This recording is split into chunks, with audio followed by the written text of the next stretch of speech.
ऋतिक आपको सब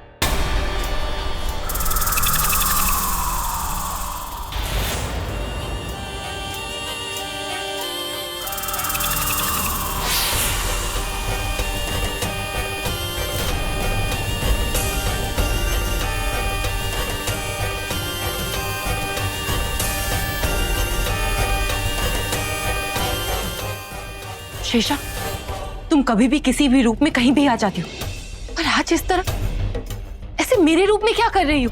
तुम्हारे रूप में हूं तो तुम्हारा ही काम करने आई थी।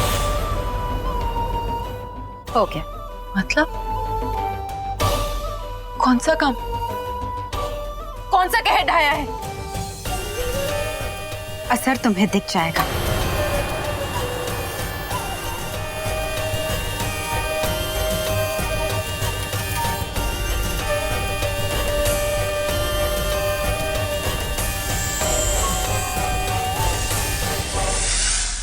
क्या बात है भैया, आज तो बड़ा धोती छोटी पहने हुए हो।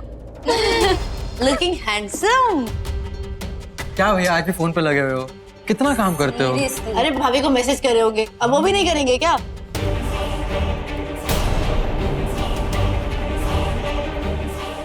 भैया भैया ऋतिक, भैया ऋतिक, क्या हुआ? ऋतिक, क्या हो गया? डॉक्टर को फोन कर। अचानक से क्या हुआ बेटा? क्या हुआ भैया? क्या हुआ? हाँ जल्दी आइए। क्या हुआ ऋतिक? बोलो तो सही, क्या हो रहा है ऋतिक? ऋतिक क्या हुआ? भैया ऋतिक को ऋतिक क्या हुआ? जल्दी। ऋतिक, कुछ नहीं होगा तुम्हें, क्या हो रहा है? कुछ नहीं होने दूंगी। तुलसी का पौधा, बाहर तुलसी का पौधा है। भैया भी लेके बोलो क्या हुआ बेटा? क्या हुआ डॉक्टर साहब? मैंने फोन किया। बोलो।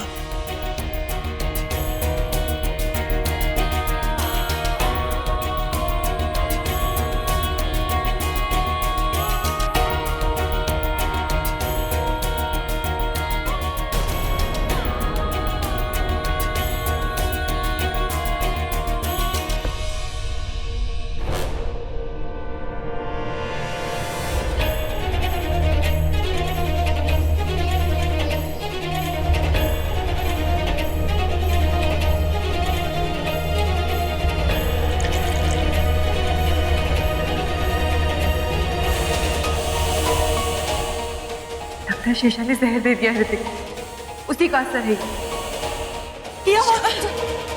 आराम से कुछ नहीं होगा, कुछ नहीं होगा, आराम से। जाओ दो भैया।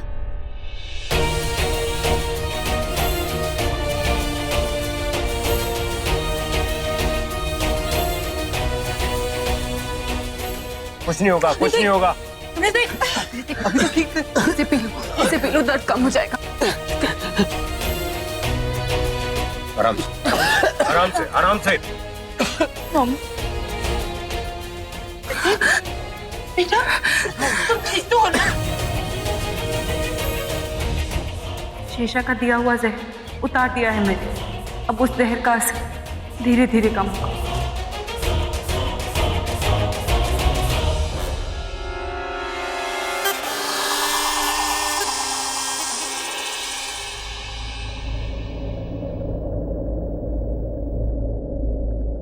घबराने वाली बात नहीं है, फूड पॉइजनिंग हुई है। Food poisoning? जी।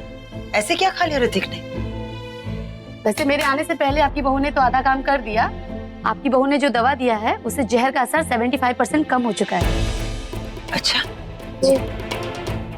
हम गांव में रहते थे ना, तो वहाँ सांप, बिच्छू और जहरीले जानवर बहुत आते थे, तो मेरी माँ से मैंने कुछ घरेलू नुस्खे सीखे। शिवन्या, समझ में नहीं आ रहा किस रूप में आई हो तुम इस घर में। हर बार मेरे बेटे को बचा लेती हो। वैसे ये ठीक कब तक हो जाएगा?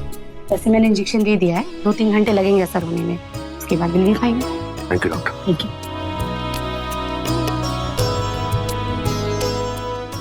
शिवन्या, तुम ऋतिक के पास ही रहना। जैसे ये ठीक हो जाए, इसे लेकर यज्ञ के स्थान पर आ जाना। हम चलते हैं, गुरु माँ हमारा इंतजार कर रही होगी। चलिए आके जी। ऐसी हालत में इसको अकेले छोड़ना ठीक होगा? और जानती हो नागिन यहीं कहीं। अकेला कहाँ है? शिवन्या है ना यहाँ? क्यों बेटा? जी। तो हम चले? जी माँ।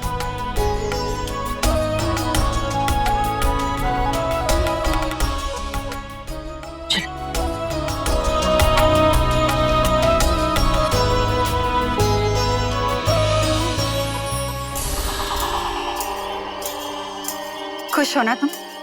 तुम्हारा काम मैंने यूं कर दिया, अब तुम्हें यज्ञ में कोई नहीं ले जाएगा।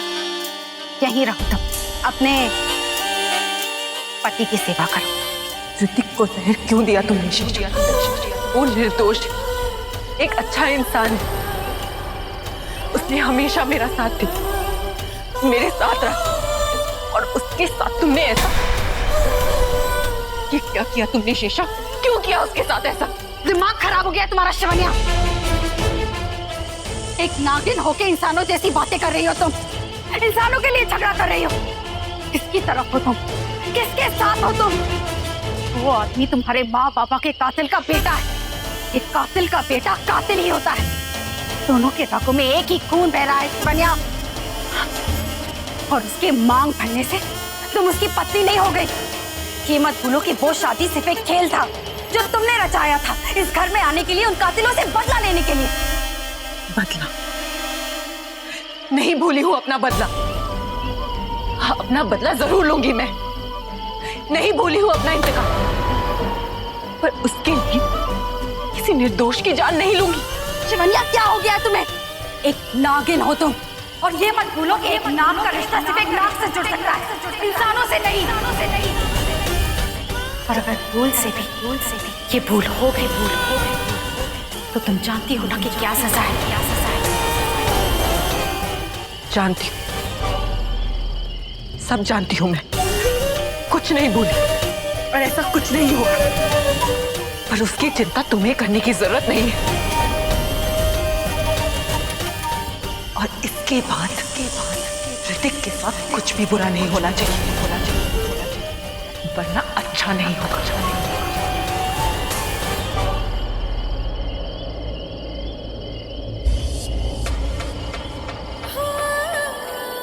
ये मुझे क्या हो रहा है? जब ऋतिक की बात आती है मैं इतनी जज्बाती क्यों हो जाती हूँ? क्यों भूल जाती हूँ कि मैं एक नागिन हूँ?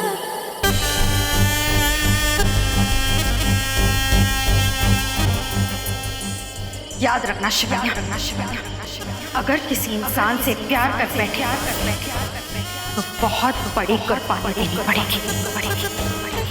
बहुत बड़ी कुर्बानी।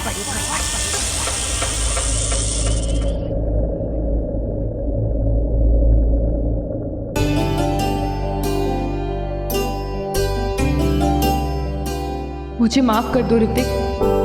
मुझे नहीं पता था कि शेषा तुम्हें मैं होती तो ऐसा कभी नहीं होने देती। जानती हूँ तुम मेरे दुश्मन के बेटे हो जिसने मेरे माँ बाबा को मारा। 100 साल की नफरत होनी चाहिए तुमसे, पर 100 पल की भी नफरत नहीं कर पाती। ऐसा क्यों होता है? जब भी तुम मेरे पास होते हो मैं सब भूल जाती हूँ। जाने कहाँ चली जाती है मेरी नागिन की शक्ति, मेरा गुस्सा, मेरा इंतकाम। क्यों इतनी कमजोर पड़ जाती हूँ जब भी तुम्हारे पास आती हूँ?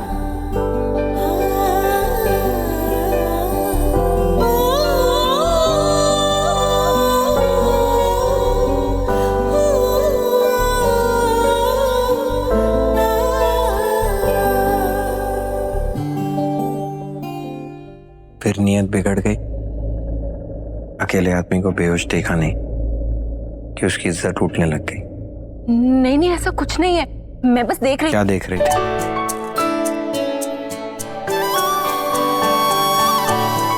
जब मैं सोता हूं तो मेरे पास आती हूँ, जब मैं जागता हूं तो मुझसे दूर जाती हूँ।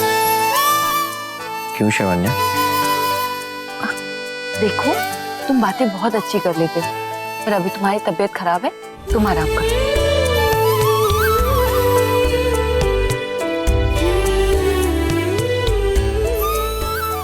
तुम ही ने जहर दिया था और अब तुम ही दवा दोगी। जहर? मैंने? तुम ही तो थी जिसने खीर में जहर मिला के मुझे दिया था। कौन से जन्म का बदला ले रही हो? सच सच बता, कहीं मुझे मारने का इरादा तो नहीं? आज तो तुमने मार ही डाला था।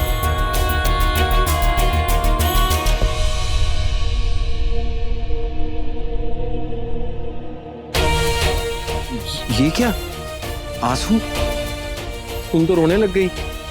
मैं मजाक कर रहा था यार।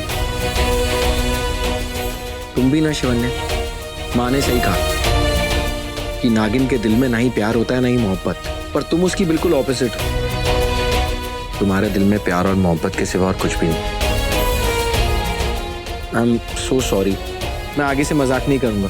और प्लीज तुम ये रोना बंद करो, नहीं तो तुम्हारे आंसू देखकर मेरे आंखों में बाढ़ आ जाएगी। आज उस मसान में माँ काली का हवन है, पूजन है। आज की रात उन इंसानों के लिए विशेष होगी। माँ काली का रक्त से अभिषेक होगा। आज अगर गुरु माँ ने अपनी भक्ति से माँ को प्रसन्न कर लिया तो शिवन्या और तुम्हारे लिए राह में हजारों मुश्किलें पैदा हो जाएंगी। आज धरती के सारे नाग नागिनों की शक्ति से ज्यादा प्रभावशाली होगी उस काली की शक्ति, उस काली का प्रभाव। आज वो तेज, वो प्रभाव हर नाग नागिन को अपने बिल से बाहर ले आएगा। आज काली से नागों की हस्ती को कोई नहीं बचा पाएगा। शिवन्या के रास्ते को तो मैंने आसान कर लिया है। ऋतिक को हल्का सा जहर देकर शिवन्या को घर पर ही रोक दिया है मैंने। अब वो नहीं जाएगी, पर किसी भी तरह उसके पूरे परिवार को वहां जाने से रोकना होगा मुझे। आहुति तो तब देगी ना गुरु माँ, जब वो लोग हवन में पहुंच जाएंगे। आज अमावस की काली रात में काली माँ के हवन से पहले ये काली नागिन रोकेगी उनका रास्ता।